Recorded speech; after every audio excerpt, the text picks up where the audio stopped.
Hello everyone, welcome to Mudrika's cook. આજે આપણે બનાવીશું ઇન્સ્ટન્ટ બનાવી શકાય એવા ઢોસા પ્રીમિક્સની રેસીપી. જ્યારે તમને ઢોસા ખાવાનું મન થાય ત્યારે તમે આ પ્રીમિક્સમાંથી તરત જ ઢોસા બનાવી શકો. અને જો તમારા ઢોસા તવીમાં ચીપકી જતા હોય અથવા તો ફાટી જતા હોય અને ક્રિસ્પી ન બનતા હોય તો તમે આ રેસીપીને એન્ડ સુધી જોજો. તો ચાલો પ્રીમિક્સ બનાવવાનું શરૂ કરીએ. તો તેના માટે મેં 3 વાટકી ખીચડિયા ચોખા લીધા છે, 1 વાટકી અડદની દાળ, અડધી વાટકી તુવેરની દાળ અને અડધી વાટકી ચણાની દાળ. અહીંયા 3 વાટકી ચોખાની સામે 2 વાટકી દાળ લીધી છે. હવે સૌથી પહેલાં ચોખાને શેકી લેવાના છે. તો 3 વાટકી ચોખા પેનની અંદર ઉમેરી દઈશું અને 10 મિનિટ આપણે આ રીતે ગેસની ફ્લેમ લો રાખી અને શેકી લેવાના છે. અહીંયા ચોખાને તમારે ધોઈ અને કોરા કરીને પછી જો આ રીતે શેકવા હોય તો તમે એ રીતે પણ શેકી શકો. તો હવે 10 મિનિટ જેવું થઈ ગયું છે અને ચોખા શેકાઈ ગયા છે. હવે કાઢી લઈશું અને ઠંડા પડવા દઈશું.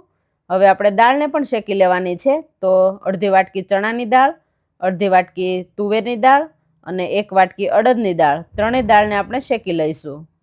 તો અહીંયા દાળ અને ચોખાને જો તમારે સાથે શેકવા હોય તો તમે સાથે પણ શેકી શકો. હવે આપણે દાળને બરાબર શેકી લેવાની છે. અહીંયા દાળ અને ચોખા શેકતી વખતે ગેસની ફ્લેમ લો જ રાખવાની છે. 10 થી 12 મિનિટ જેવું થઈ ગયું છે અને દાળ શેકાઈ ગઈ છે. હવે એની અંદર અડધી વાટકી ચોખાના પૌવા અને અડધી વાટકી રવો ઉમેરી દઈશું, સાથે 1 ચમચી મેથી. હવે આ બધી વસ્તુને શેકી લેવાની છે. દાળને શેકાતા વધારે સમય લાગે એટલે આપણે પહેલાં દાળ શેકી લેવાની છે, પછી રવો અને પૌવા ઉમેરવાના છે, સાથે 1 ચમચી મેથી પણ ઉમેરવાની છે. હવે બધી વસ્તુ શેકાઈ ગઈ છે. હવે આને પણ ઠંડુ પડવા દેવાનું છે. અહીંયા ચોખા ઠંડા પડી ગયા છે.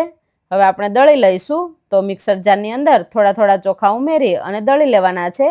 અહીંયા દાળ અને ચોખાને આ રીતના નાના મિક્સર જારની અંદર જ આપણે દળવાના છે એટલે બરાબર લોટ થાય. તો હવે થોડા થોડા ચોખા ઉમેરી અને દળી લઈશું. તો અહીંયા ચોખા દળાઈ ગયા છે. આપણે ચાળી લઈશું. જો એમાંથી મોટા કણ હોય તો નીકળી જાય એટલા માટે ચાળીને જ તૈયાર કરીશું. તો અહીંયા ચોખાનો લોટ આ રીતે બધો ચાળી લેવાનો છે. ચોખાને આપણે શેકીને લીધા છે એટલે આ રીતની વધારે કણકી નથી નીકળી. તો ચોખાનો લોટ એકદમ સરસ તૈયાર થઈ ગયો છે આ રીતનો. હવે બાકીના ચોખાને પણ દળી લેવાના છે. તો અહીંયા બધા ચોખા દળી લીધા છે. હવે દાળ પણ ઠંડી પડી ગઈ છે તો આ રીતે દાળને પણ દળી લઈશું. અહીંયા તમારે દાળ અને ચોખાને ધોઈ કોરા કરી અને પછી શેકવા હોય તો તમે એ રીતે પણ શેકી શકો. તો અહીંયા દાળ અને ચોખાને બરાબર આ રીતે લોટ કરી અને ચાળીને જ લેવાના છે એટલે આપણે પેપર બનાવતી વખતે બેટરને બરાબર આપણે પાથરી શકીએ. એટલા માટે આ રીતે ચાળીને આપણે પ્રીમિક્સ તૈયાર કરીશું.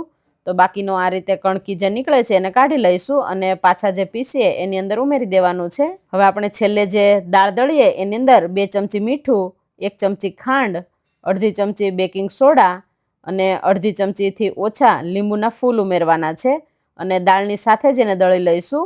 તો આ રીતે દળવાથી એકદમ સરસ પાવડર થઈ જશે અને પ્રીમિક્સની અંદર બરાબર ભળી જશે. દાળ અને ચોખા બરાબર દળાઈ ગયા છે અને ચાળી પણ લીધા છે. હવે આપણે છેલ્લે મીઠું, ખાંડ અને બેકિંગ સોડા, લીંબુના ફૂલ બધી વસ્તુ ઉમેરેલી છે એટલે બરાબર લોટમાં મિક્સ કરી લેવાનું છે. તો અહીંયા આપણું ઢોસા માટેનું પ્રીમિક્સ બનીને તૈયાર થઈ ગયું છે. તો આ પ્રીમિક્સને આપણે મિક્સરની મદદથી દળેલું છે એટલે થોડું ગરમ હશે. એકદમ ઠંડુ પડે પછી એરટાઇટ બરણીમાં ભરી લેવાનું છે.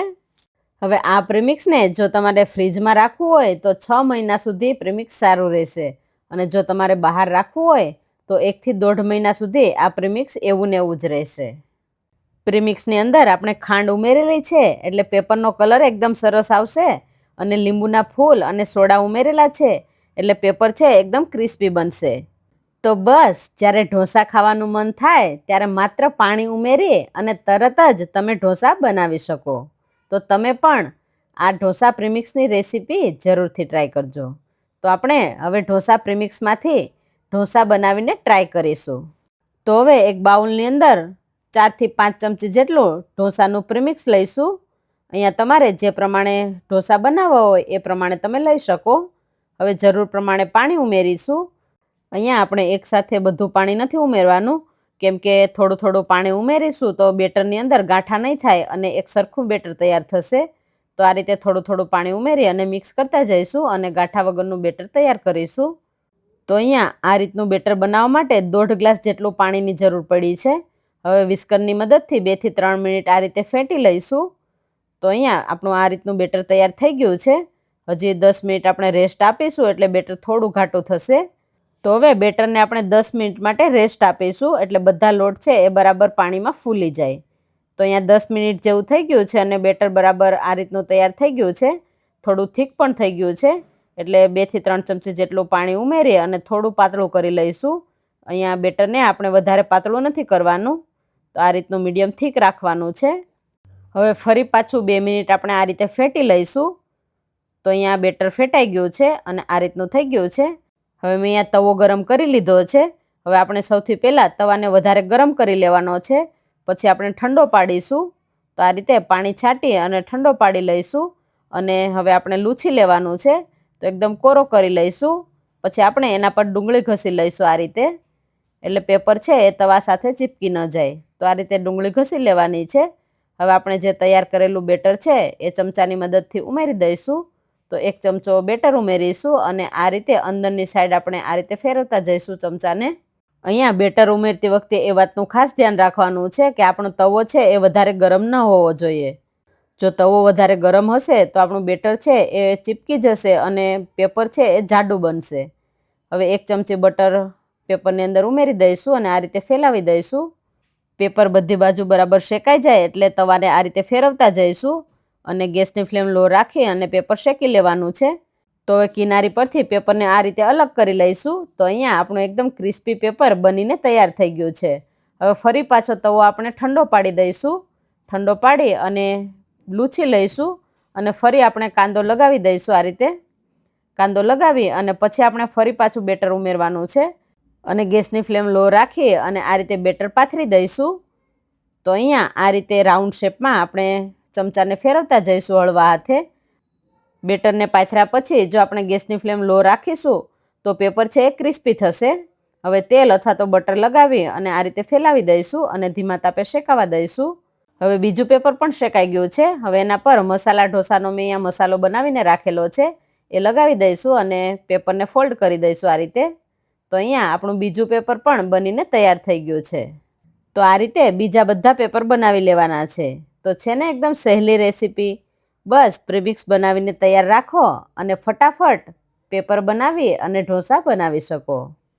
તો તમે પણ આ ઢોસા પ્રીમિક્સની રેસીપી ચોક્કસથી ટ્રાય કરજો અને મને કમેન્ટ કરીને જણાવજો કે તમને અમારી આ રેસીપી કેવી લાગી. તમને અમારી આ રેસીપી પસંદ આવી હોય તો તમારા જે મિત્રો ઢોસા ખાવાના શોખીન હોય એમને જરૂરથી શેર કરજો અને તમે પણ ચોક્કસથી ટ્રાય કરજો. Thank you.